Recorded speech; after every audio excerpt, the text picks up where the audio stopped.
안녕하세요. 사랑하는 나그네계 교우 여러분, 그리고 하나님 말씀을 같이 읽어가기를 기뻐하시는 그리스도 안의 형제 자매된 교우 여러분, 오늘은 주일인데 하나님께 예배 잘 하셨는지요?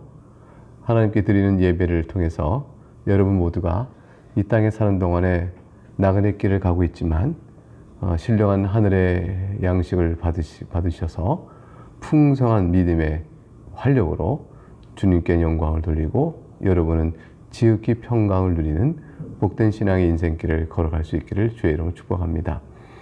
우리는 어제까지 이제 시편 136편을 살폈는데요. 시편 137편부터 150편까지는 작년에 이 날짜에 따라서 이미 앞서 행했습니다. 그러므로 여러분 이제 시편 137부터 150편까지의 내용을 궁금히 여기서 읽어보길 원하신 분은 나그네계 홈페이지나 또는 유튜브에 찾아보시면 그 내용을 보실 수가 있습니다. 오늘 우리는 이제 예레미야 1장부터 읽어가려고 합니다. 예레미야 1장을 읽어가면서 시편 150편까지는 같이 말씀을 듣는 것도 또 큰 유익이 될 줄로 압니다. 예레미야 1장부터 시작하는 오늘의 말씀은 쭉 한 장 한 장씩 또 상당한 시간이 걸리겠죠. 왜냐하면 예레미야는 성경에서 보면 가장 큰, 가장 볼륨이 많은 그러한 책이기 때문에 그렇습니다. 예레미야 선지자는 BC 586년, 그러니까 주전 586년에 예루살렘이 바벨론의 침입에서 함락하죠. 그때의 그 현장을 정점으로 하여 실제로 예루살렘의 고통, 유다의 멸망의 현장에 직접 참여하고 그때에 하나님의 말씀을 선포했던 치열하게 살았던 선지자입니다. 구약의 선지서 중에서 가장 방대한 양을 갖고 있고요. 그 중에 예레미야서의 85% 되는 거의 대부분의 양이 예루살렘의 함락을 경고한 선언과 관계된 예언들입니다. 내용은 대개 이제 유다 왕국이 왜 멸망이 됐는가, 예전에 그 원인으로 이스라엘의 유다 백성들의 범죄를 지적하고 여호와의 심판을 받는 일이 그 같은 죄 때문에 너무나도 당연한 것이다. 이 당위적으로 여러분은 그런 죄를 범했으니 하나님의 심판을 피할 수 없다. 그러나 그 심판을 받는 일의 양상이 얼마나 참담한지를 또 일깨워주고 또 회개를 촉구하고 그런 예언서라 볼 수가 있습니다. 내용을 한번 살펴보겠습니다. 1절을 보게 되면 베냐민 땅 아사돗의 제사장들 중 hilge의 아들 예레미야의 말이라. 예레미야의 이제 소속이 어딘지를 밝혀주고 있죠. 2절에 아몬의 아들 유다 왕 요시야가 다스린 지 13년에 여호와의 말씀이 예레미야에게 임하였고, 예레미야가 소명을 받는, 부르심을 받는 때가 요시야가 다스린 지 13년 되는 때입니다. 3절 요시야 아들 유다 왕 여호야김 시대부터 요시야의 아들 유다 왕 시드기야의 11년 말까지 곧 5월에 예루살렘이 사로잡혀 가기까지 임하였다. 이렇게 되어 있습니다. 예레미야가 소명받은 때는 주전 627년쯤 요시야 왕이 한창 종교개혁을 일으킬 때로 추정이 됩니다. 주전 722년, 722년이면 요시야 왕 때 예레미야가 부름받았던 때로부터 약 100년 전쯤 되겠죠. 그때 북왕국 이스라엘이 아수르 제국에서 완전히 멸망당했습니다. 그때로부터 남쪽 유다만 이제 홀로 남아서 명명을 유지하고 있었는데 거의 한 100년이 지난 때쯤에 그때의 유다에서 예레미야가 선지자로 부름받는 겁니다. 근데 그 100년 동안 지나는 동안에 남쪽 유다는 어땠을까요? 북이스라엘이 멸망한 사건을 보면서 깊이 깨닫고 하나님께 회개하며 주님만 붙드는 영적 개혁과 부흥의 운동이 있었을까요? 그랬다면 얼마나 좋았을까요? 그런데 그렇지 못했습니다. 북이스라엘의 멸망이 주는 교훈에 불구하고 13대 왕 히스기야, 14대 므낫세, 15대 아몬으로 이어지는 긴 통치 기간 동안에 남쪽 왕국 유다도 우상 숭배에 쩌들어 버립니다. 종교적 도덕적 타락과 혼란 속에 깊이 빠져들고 말았죠. 근데 이런 상황 속에서 이제 예레미야가 부름받았던 때 왕이 요시야인데, 요시야 때 전무후무한 대대적인 종교 개혁이 일어납니다. 하나님께서 마지막에 은혜를 베푸신 때였던 거죠. 그래서 그때 종교를 일으키고 성전에서 율법책을 발견해서 세상에 하나님께 이렇게 율법책을 통하여 우리에게 말씀하신 바가 있었는가? 그동안 어찌 우리가 이걸 모르고 있었단 말이냐 할 만큼 율법책은 그들에게 낯설었습니다. 그러나 그 율법책을 발견했죠. 그 종교개혁에 박차를 가했습니다. 남쪽 유다의 서광이 쫙 비치는 것 같았어요. 어둠 속에서. 그런데 백성들은 오랜 동안 타락의 관습에 너무 쩌들어 버렸습니다. 우상 숭배가 너무 습관화되어 버린 거죠. 그래서 그걸 다 떨치고 돌아가지 못한 상황 속에서 종교개혁을 하는 일이 심히 벅차기 시작했습니다. 그런데 요시야가 그만 오래오래 살면서 그걸 성공시켜야 되는데 하나님께서는 요시야가 애굽이 침공할 때 그것을 막기 위하여 묵기또라는 지역에서 전투하다가 그만 요시야가 사망하게 되어집니다. 종교개혁들이 흐리부지돼 버렸죠.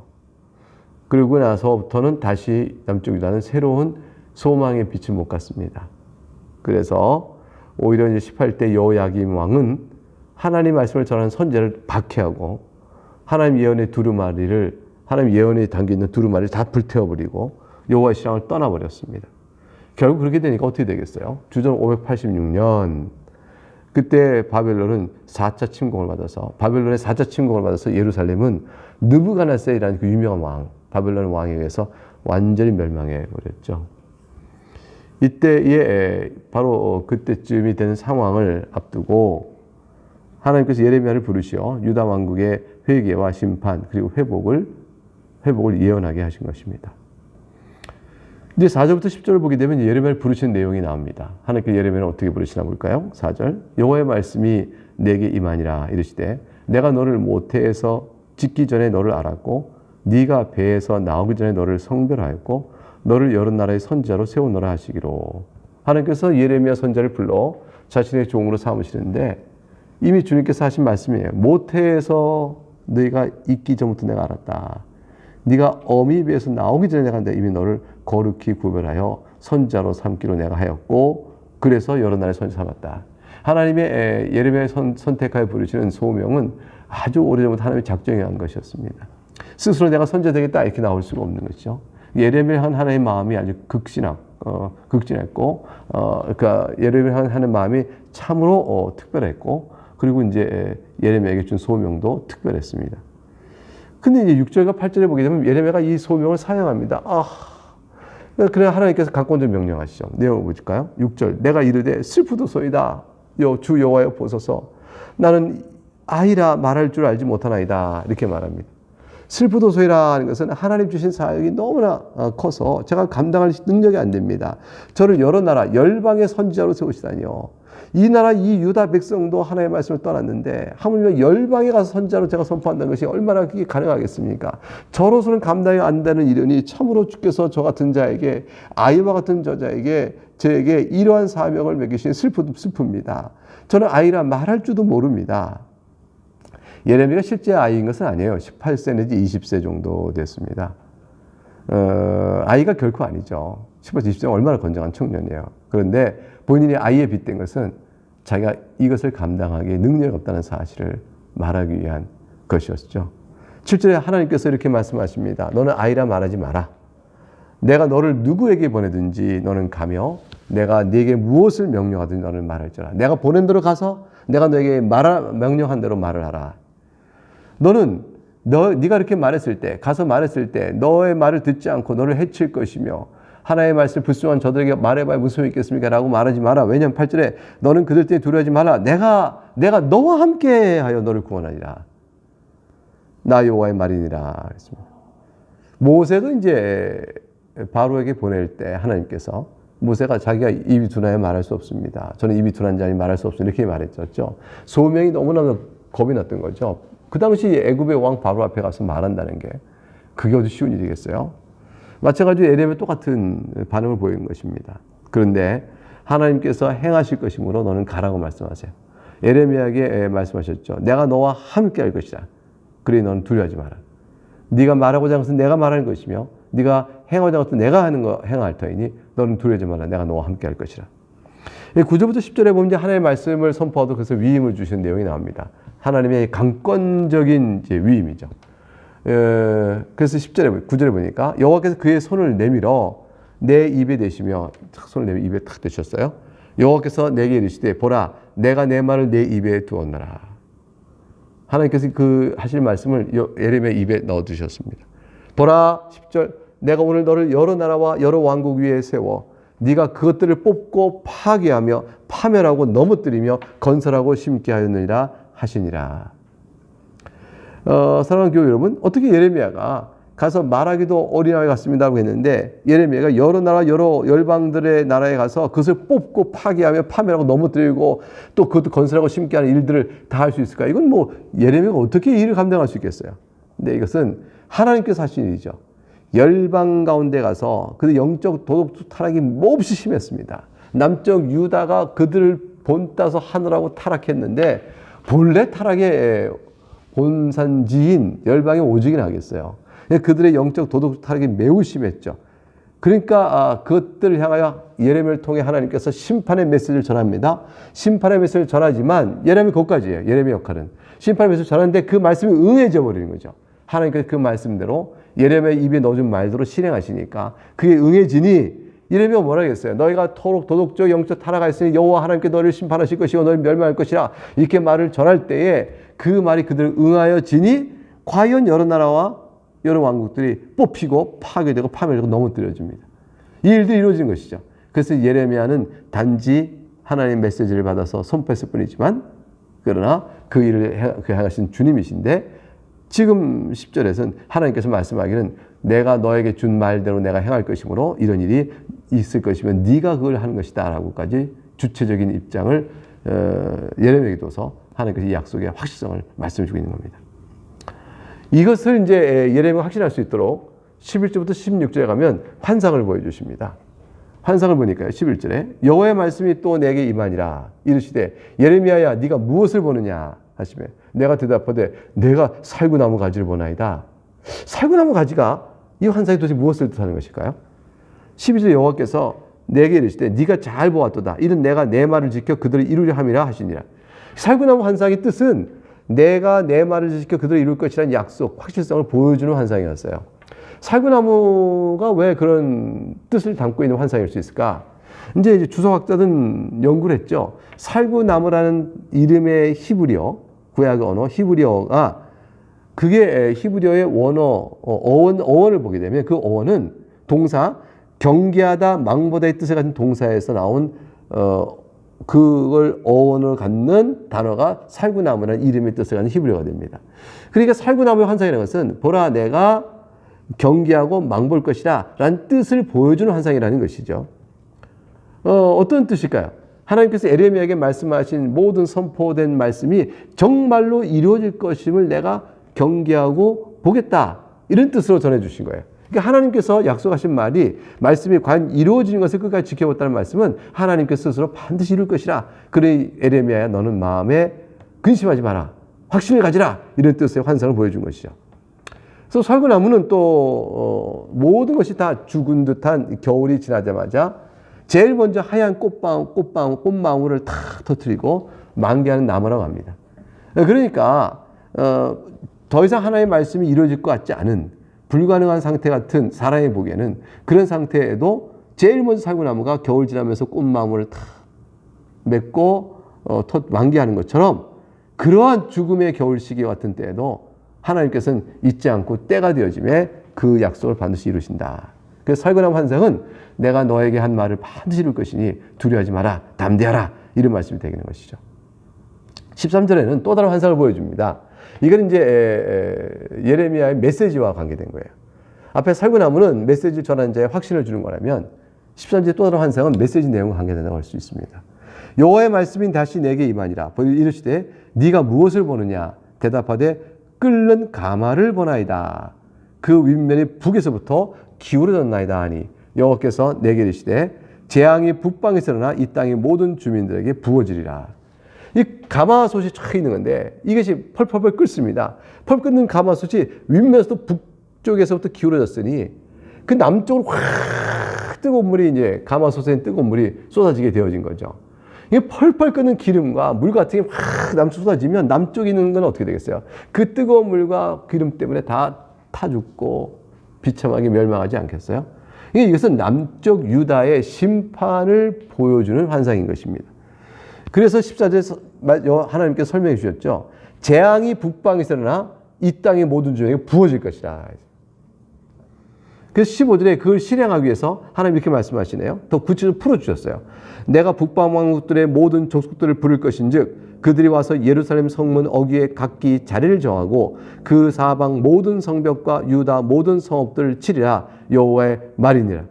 북방에 있는 열국들을 일으켜서 두두두두두두 남쪽 유다를 침범하게 와서 거기서 잔인하게 살육하고 다 약탈하게 만들면 뜨거운 가마솥에 물이 그냥 쏟아진 것과 똑같은 화를 입게 되는 것이죠. 이것이 이제 결국 바벨론 느부갓네살을 통하여 하나님 그 뜻을 이루신 것입니다. 왜 그랬을까요? 왜 이런 메시지를 전하라고 에레미야에게 알려줄까요? 에레미야 선지자의 메시지 선포가 바로 이 내용이에요. 그 16절에 남쪽 유다가 이런 일을 하나님께 당하게 되는 이유가 나옵니다. 그것은 16절 무리가 나를 버리고 다른 신들에게 분향하며 자기 손으로 만든 것들에 절하였은즉 내가 나의 심판을 그들에게 신고하여 그들의 모든 죄악을 징계하리라. 하나님을 버렸습니다. 우상을 따라갔습니다. 그것들에게 절합니다. 세상이 미련하고 미련하죠. 살아계신 하나님을 떠나고 사람이 손으로 만든 코가 있어 숨쉬지 못하고 눈이 있으나 보지 못하고 귀가 있어 듣지 못하는 사람이 만든 그 우상에 만든 사람이 가서 엎드려 절하고 그걸 섬깁니다. 이런 미련한 짓을 어떻게 사람이 할 수 있을까요?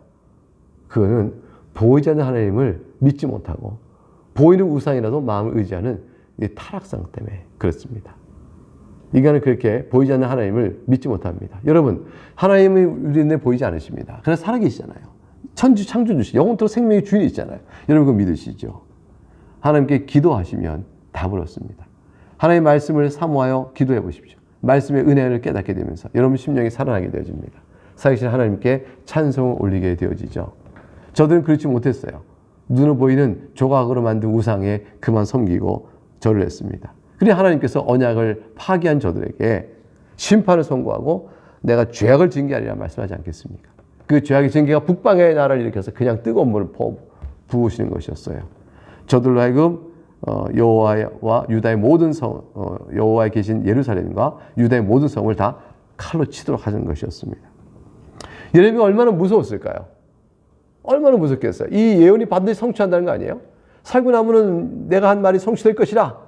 근데 낼 약속의 내용 보니까 북방에서 그냥 뜨거운 가마솥에 물이 쏟아지는 것이었으니까 얼마나 무서운 메시지를 환상을 본 것이고 메시지를 전해야 될 책임이 주어진 것입니까? 예레미야는 얼마나 두려울까요? 그래서 오늘 1장 17절부터 19절에는 예레미야를 격려하시는 하나님의 말씀이 나옵니다. 그러면 너는 네 허리를 동이고 일어나 내가 네게 명령한 바를 다 그들에게 말하라. 그들 때문에 두려워하지 말라. 네가 그들 앞에서 두려움을 당하지 않게 하리라. 보라, 내가 오늘 너를 그 온 땅과 유다 왕들과 그 지도자들과 그 제사장들과 그 땅 백성 앞에 견고한 성읍 쇠기둥 노성벽이 되게 하였은즉. 이게 굉장한 말이죠. 예레미야가 전하는 이 메시지를 아무도 즐거워하지 않습니다. 하나님께서 우리를 지켜주실 것이다. 북방왕 누가 일어나도 누구와도 하나님은 여호와의 성전이 여기 있고 언약궤가 여기 있으니 우리의 언약 백성이 우리를 하나님이 지켜줄 것이다. 이렇게 생각하고 예레미야를 거짓 선지라고 막 몰아세우기 원하는 거죠. 듣기 싫은 거죠.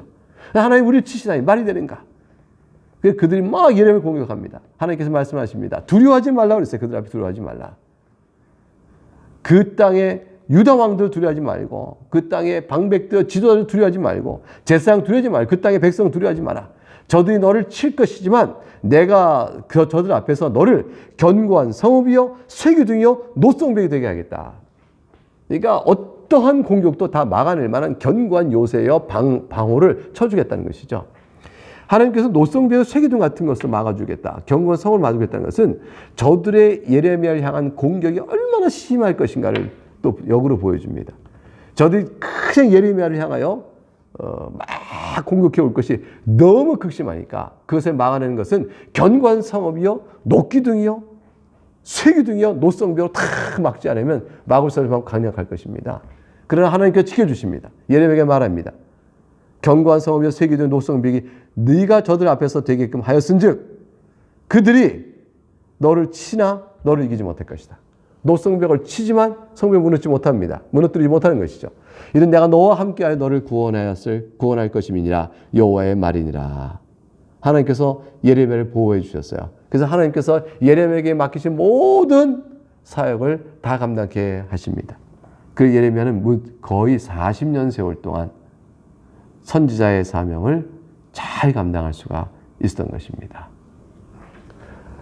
사랑하는 교회 여러분, 결국 남쪽 유다가 하나님을 떠나버려서 결국 이스라엘, 북왕국 이스라엘의 멸망을 통해서 교훈 얻지 못한 채 죄악의 수렁에 빠져 저들도 멸망하게 되었습니다. 우리는 예수 그리스도만을 믿는 성도들입니다. 우리는 성령의 인도하심에 따라서 하나님의 교훈의 말씀을 사랑하고 그것을 순종하게 기뻐하는 자들입니다. 우리는 주의 백성입니다. 영적으로 믿음으로 주하에 나아간 우리들에게 역사하신 성령 하나님의 인도하심이 우리를 끝까지 견고하게 붙들어 주실 것입니다. 이 말씀을 또 생각해 보면서 내일 다시 만나서 예레미야 2장을 읽어가도록 하겠습니다. 네, 감사합니다.